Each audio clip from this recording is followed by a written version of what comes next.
May Day సందర్భంగా ఈరోజు భారత రాజ్యాంగ పరిరక్షణ సమితి కార్యాలయంలో ఈరోజు మేడే కార్యక్రమాన్ని నిర్వహించడం జరుగుతుంది. ఈ యొక్క కార్యక్రమానికి మరి యొక్క జేఏసీ మరి ఆర్టీఐ ఇంటర్నేషనల్ గిరి అదేవిధంగా అల్వా వెంకన్న మరి యొక్క మేడే సందర్భంగా రావడం జరిగింది. మరి మేడే సందర్భంగా మరి భారతదేశంలో నీలి జెండాలను ఎగిరివేయడంలో మరి భారత రాజ్యాంగం మరి మనకు అనేక రకాల స్వేచ్ఛ అవకాశాలు ఇచ్చింది.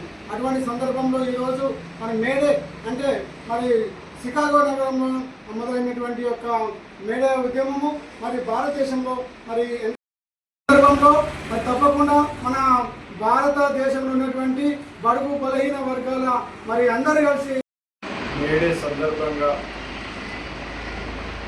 ఇలా కార్మికుల దినోత్సవం పురస్కరించుకొని భారత రాజ్యాంగ పరిరక్షణ సమితి ఆధ్వర్యంలో జెండా ఆవిష్కరణకు ఇచ్చేసినటువంటి పెద్దలు గౌరవనీయులు అల్వా వెంకన్న మరియు జెండా ఎగేసినటువంటి మరి భారత రాజ్యాంగ పరిషత్ మరియు వ్యవస్థాపక అధ్యక్షులు మంకాలి భిక్షన్ గారికి మరియు జైబీలు తెలియజేస్తూ ఇలా భారతదేశ అంతర్జాతీయ మేడే శుభాకాంక్షలు తెలియజేస్తూ ఇలా మేడే దినోత్సవం జరుపుకుంటున్నటువంటి తెలుగు ప్రజలందరికీ మరియు భారతదేశ ప్రజలందరికీ మేడే శుభాకాంక్షలు తెలియజేస్తూ ఇలా కార్మికుల దినోత్సవం కార్మికులు ఇలా కష్టార్జితంతో కార్పొరేట్ వ్యవస్థను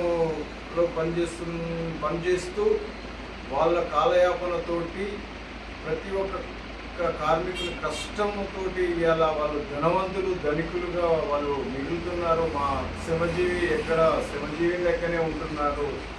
ఇలా భారత రాజ్యాంగం పట్ల మన డాక్టర్ బిఆర్ అంబేద్కర్ గారు ఒక గొప్ప చరిత్రలో నిలిచిపోయే స్థాయిగా ఎదిగి ఇలా చేస్తూ వారి హక్కులను కాలరాస్తున్నటువంటి యాజమాన్యం పైన కూడా నిరంతరం దాడులు చేస్తూ వాళ్ళ వ్యక్తిగత ప్రయోజనాల కోసం వినియోగించుకుంటున్నటువంటి పెత్తందారిని కూలదోయడం కోసం చేసినటువంటి ప్రయత్నం డాక్టర్ భీమ్రావ్ అంబేద్కర్ గారు ఇలా మనకు నిదర్శనం అని చెప్పేసి గొప్పగా చాటవలసిన దినం.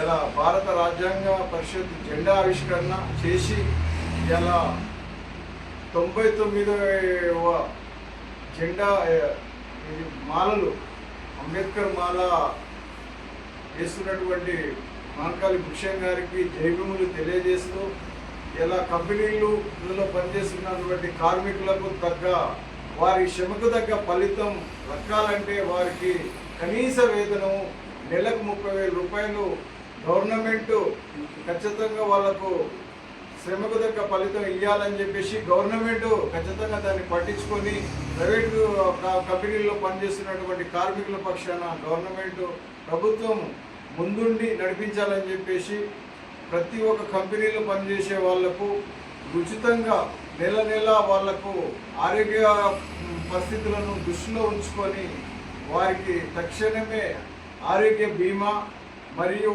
వాళ్ళ మహిళలకు డెలివరీ కోసం ముందుగానే 3 నెలలు వాళ్ళకు సెలవులు ఇవ్వాలి. గవర్నమెంట్ ఖచ్చితంగా వీటన్నిటిని పరిగణలోకి తీసుకొని ప్రతి ఒక్క కార్మికుల పక్షాన నిలబడి జిహెచ్ఎంసీ కార్మికులు అయితేనేమి, కంపెనీల్లో పనిచేస్తున్నటువంటి కార్మికులు అయితేనేమి, సంఘటిత కార్మికులు అసంఘటిత కార్మికులు ఇలా కార్మికుల పక్షాన మేము నిరంతరం పోరాటం చేస్తూనే ఉన్నాం. తెలంగాణ కార్మిక సమైక్య తరఫున కూడా నేను రాష్ట్ర ప్రధాన కార్యదర్శిగా పనిచేస్తున్నాము. ఇలా ప్రతి ఒక్క కార్మికునికి అందే విధంగా పథకాలు కానీ బీమా పథకాలు కానీ ప్రతి ఒక్కటి అందాలని చెప్పేసి తెలియజేస్తూ ఇక్కడికి మాకు అవకాశం ఇచ్చిన పెద్దలకు అందరికీ జైభీములు తెలియజేస్తూ సెలవు తీసుకుంటున్నాం. జై భీమ్. అన్నగారికి ధన్యవాదాలు.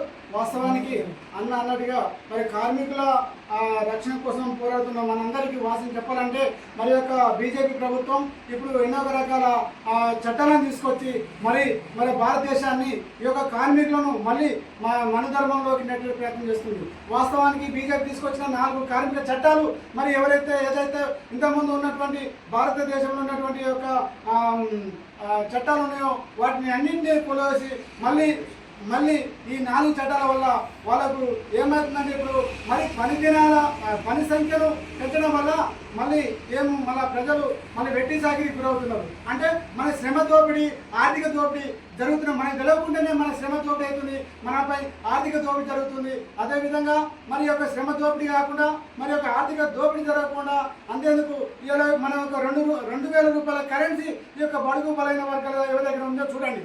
కరెన్సీ ఎక్కడైతే చేరాలో అక్కడికే చేరింది, కానీ రెక్కాడితే డొక్కాడిన నా ప్రజలు ఈరోజు ఎక్కడ వేసినా మరి పని చేయాలన్నా వారికి అనుకున్న విధానంగానే పని చేయించుకుంటున్నారు తప్ప పనికి తగ్గ పారితోషికము మరి ఇవ్వలేకపోతున్నారు అనేది మరి రేపు జరగబోయేది మనకు గదే జరుగుతుంది.